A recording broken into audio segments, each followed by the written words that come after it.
kembali pada cerita nisyan tadi, ya. Jadi Nabi kita katakan dan oleh sebagian ulama mengatakan boleh-boleh saja beliau lupa dan ini terjadi, tapi syaratnya harus apa yang beliau lupakan itu kalau itu berkait dengan agama ini sesuatu yang beliau telah sampaikan kepada umat. Atau misalnya kalaupun beliau lupa, itu tidak boleh beliau lupa terlalu lama sampai kemudian ketika umat butuh kepada apa yang tadinya disampaikan yang beliau lupa itu, lalu kemudian Nabi pun sudah umakatua, saya sudah lupa, itu tidak boleh.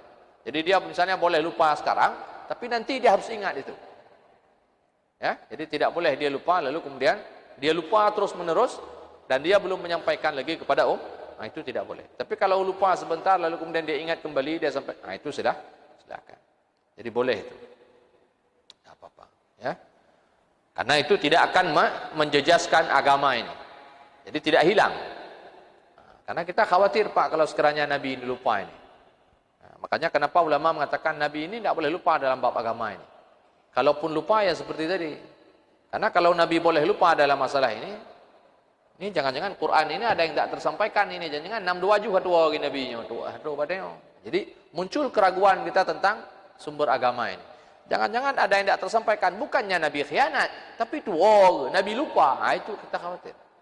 Nah, makanya kenapa dikatakan tidak boleh lupa Nabi dalam bab ini.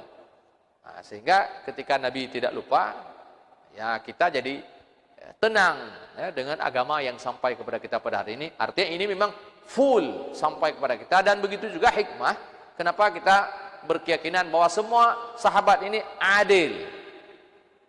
Ya, terutama dalam mereka menyampaikan hadis-hadis ataupun tuntunan agama yang mereka lihat atau mereka dengar dari Rasulullah sallallahu alaihi wasallam. Nah, kalau sekiranya sahabat ini seperti yang dikatakan oleh orang Syiah misalnya mereka begini begitu, bagaimana kita sembahyang ini? Ini jangan-jangan ini tidak betul ini. Kenapa? Karena yang menyampaikannya sahabatnya tidak betul. Nah, kalau orang yang menyampaikan agama dari sana, orang yang pertama mendengar dari Nabi tidak betul, bagaimana kita bisa yakin dengan agama yang kita yakini hari ini?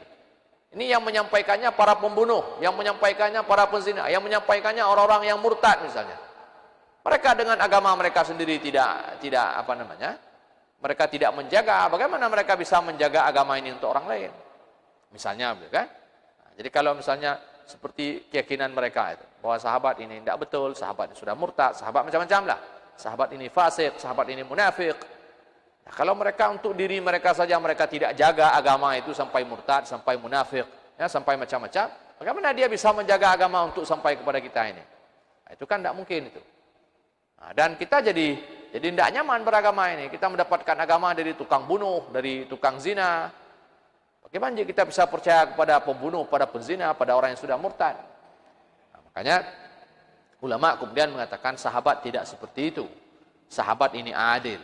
Nah, meskipun betul memang dalam sejarah, ya, dalam realita kita mendengar dan itu tidak dipungkiri bahwa ada sahabat memang yang melakukan hal-hal yang tidak syar'i.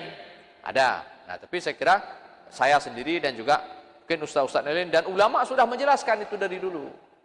Nah, jadi memberi alasan-alasan, ya, baik secara syar'i maupun secara logika, secara akal, kenapa sahabat ini melakukan perbuatan itu.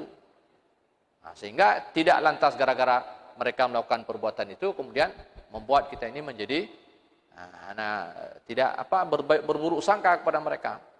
Jadi itu semua sudah dijelaskan oleh para ulama sehingga pada akhirnya kita mengatakan wah, wajarlah mereka melakukan demikian dan perbuatan itu tidak lantas menurunkan derajat mereka dari keyakinan kita kepada mereka bahwa semua mereka adalah adil. Jadi itu penting. Nah, balik lagi pada ayat ini.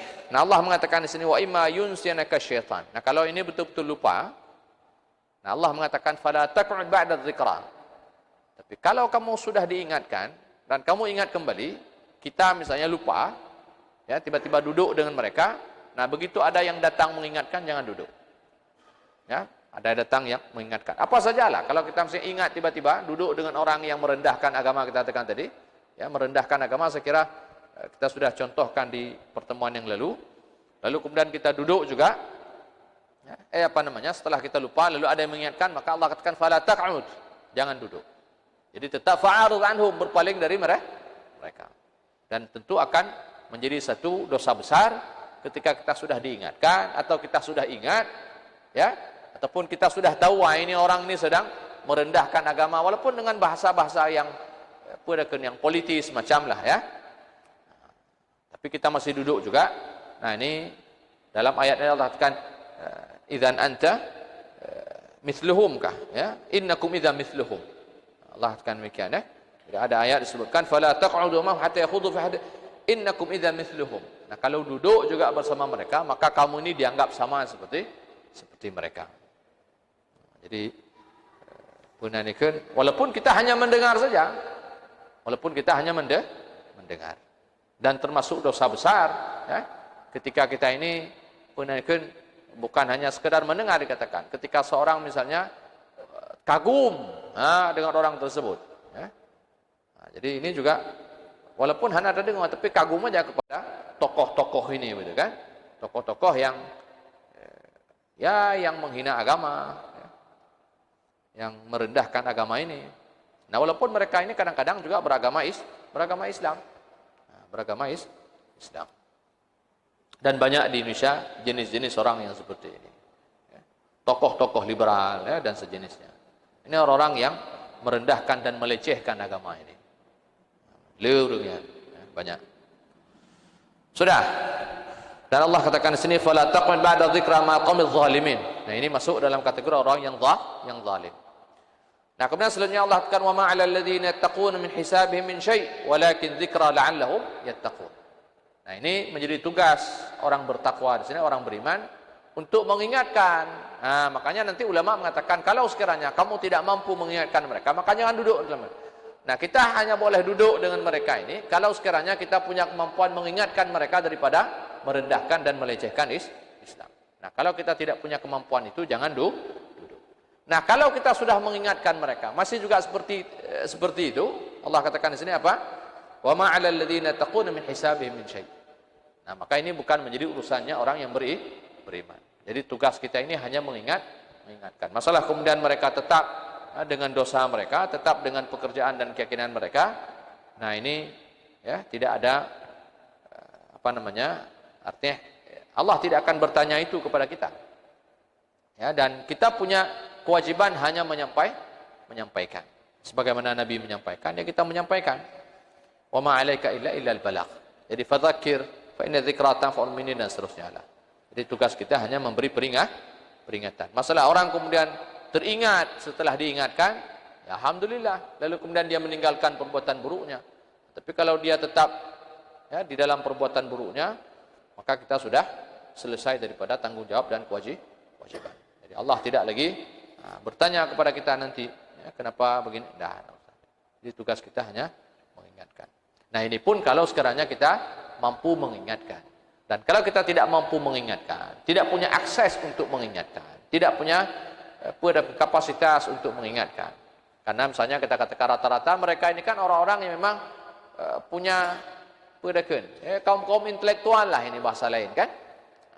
Jadi mungkin kita tidak sanggup untuk mengingatkan mereka, dalam pengertian kita tidak mampu mendebat mereka.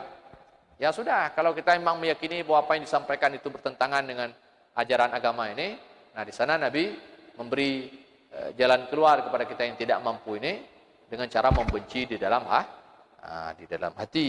Karena ini bab mungkar seperti yang kita sampaikan di pertemuan sebelum-sebelumnya.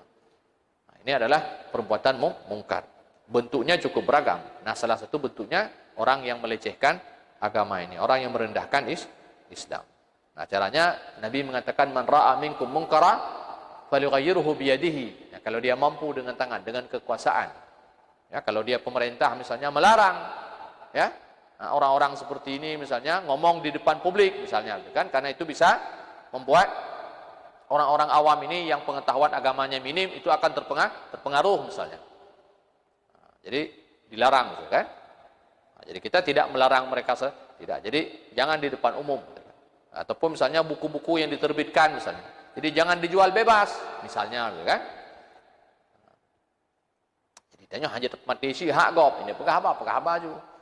Nah, karena di dunianya apalagi di Indonesia hari ini kita tidak punya, ya, kita bukan, mungkin kalau negara-negara Islam itu mungkin lain pula cerita kan. Kalau di sini itu kan bahagian pada hak berpendapat. Tapi saya kira hak berpendapat ini kan juga harus ada aturan, ya, yang menjaga hak ini agar tidak Kebebasan. Hari ini orang semua berhak berpendapat. Orang semua punya hak berbicara. Tapi apa yang dibicarakan, pendapatnya itu kadang-kadang tidak lagi disortir. Orang di sini tidak lagi diawasi apa yang dia katakan, apa yang dia suarakan. Dan pendapat serta suaranya sampai kemana-mana. Dan itu dibaca, didengar orang. Nah, kalau orang yang mendengar dan membaca itu dia punya pemahaman dan pengetahuan untuk bisa mengkritisi atau mengcounter apa yang dia dengar atau yang dia baca, alhamdulillah. Kalau tidak, ya, makanya harusnya di sinilah peran pemerintah begitu. Atau mungkin di sini dibantu oleh lembaga-lembaga tertentu, katakan seperti MPU, Dinas Syariat. Sehingga jadi ada, kalau mungkin kita di sini buku misalnya, ya. Saya tidak tahu lah, mungkin media sosial itu terlalu sulit pada hari ini. Tapi paling tidak seperti buku-buku tertentu itu mungkin bisa. Jadi buku-buku tertentu tidak boleh dijual bebas. Seperti obat juga. Obat kan ada aturannya. Ada obat yang bisa dijual bebas, ada obat tidak bisa dijual bebas. Ada obat yang harus resep dokter. Saya dulu waktu di Malaysia itu, ketika di pustaka itu, pustaka di UKM waktu itu, Jadi ada maraji referensi buku-buku Syiah itu. Tapi dibuat ini, jadi ini ada semacam amaran begitu ya. Jadi ada semacam warning. Ada peringatan ya, peringatan. Jadi ditulis di situ, ini buku-buku rujukan Syiah. Tidak digalakkan untuk dirujuk. Dibuat seperti itu. Jadi dibuat di dalam ruang kaca begitu. Jadi di luarnya ditarik strip kuning itu. Strip kuning. Jadi tandanya hati ya, tandanya hati-hati. Paling tidak itu kan bisa orang akan jadi mawas diri lah. Oh, ini punya orang Syiah itu kan. Jadi dibuat dalam satu jadi kita juga tidak mempersempit kepada orang. Mungkin ada orang ingin menelaah, ingin membandingkan, ingin mengkritisi, ingin apa, silakan saja. Dan itu juga penting gitu kan. Jadi untuk nyeken sebagai ulama, kita untuk bisa mengalahkan musuh, kita harus mengenal musuh. Nah, salah satu mengenal mereka ya dari pandangan-pandangan dan pendapat-pendapat ataupun ajaran-ajaran dan keyakinan mereka. Cuman diberi semacam itu tadi, supaya karena tidak semua orang yang masuk ke dalam ruang kaca itu orang yang punya pengetahuan tentang Syiah atau punya pengetahuan yang kuat tentang sunnah ini. Tamang urang yang hanam pom tepu kan? Dibaca aja ini. Apalagi tidak ada amaran seperti itu, tidak ada peringatan. Dikiranya bukunya buku ahlu sunnah. Habis itu. Iwa rumah pegabat kata tepu itu. Makanya perlu ada semacam, dan itu yang kita maksudkan itu kerja pemerintah. Jadi ada pengawasan sedemikian rupa. Jadi tidak bebas begitu saja. Nyoronya kan bebas ini. Persis seperti yang ada di sini. Silakan anda baca, tidak ada baca sih. Lidah baca lawiti, anda baca tiga. Mampu habar teman? Siapa yang akan membimbing kita dalam bacaan kita itu? Nah, di sinilah nanti di sana ada pendapat, ada ungkapan-ungkapan yang mengatakan kalau orang itu belajar sendiri maka dia belajar bersama syaitan. Ya, karena tidak ada siapa yang membimbing kita ini dalam membaca ini. Siapa yang bisa mengontrol ini? Nah, jadi tapi sebenarnya bisa. Cuman kita tidak berupaya ke arah itu saja, ya. Nah, karena mungkin ya punya pandangan yang berbeda, gitu kan? Padahal kalau kita usahakan itu bisa. Baik, ya. Pada Isya. Habis, ya? 5 menit itu, 4 menit lagi ya. Dan terakhir di sini saya kira itu sudah habis, ya. Waktunya sudah memadai ini. Cuman saya baca sedikit saya lagi ini yang terakhir. Allah katakan di sini wadaril ladzina takhadhu dinhum la'iba wa lahwa wa gharratumul hayatud dunya. Nah, ini masuk dalam kategori orang tadi. Allah katakan tinggalkanlah mereka ini yang menjadikan agama mereka ini sebagai permainan dan sendagu rawa. Nah, jadi agama bagi mereka ya seperti itu tidak. Jadi agama untuk sekedar pedakeun ya. Jadi bukan untuk mereka bukan untuk mereka amalkan. Jadi agama itu untuk mereka kotak-kati itu. Pegah menoi, pegah mede. Hanya agama bagi mereka ini. Saya kira nanti insyaallah ayat ini kita akan lanjutkan di pertemuan yang akan datang.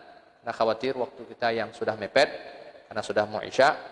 Ya, kita tidak sempat menjelaskan, takut buntung di hujung ya. Saya kira cukup untuk malam ini sampai di sini. Mudah-mudahan ada faedah dan manfaat. Insyaallah kita bertemu di pertemuan yang akan datang. Mohon maaf atas semua kekurangan. Subhanakallahumma bihamdika asyhadu an la ilaha illa anta astaghfiruka wa atubu ilaik. Assalamualaikum warahmatullahi wabarakatuh.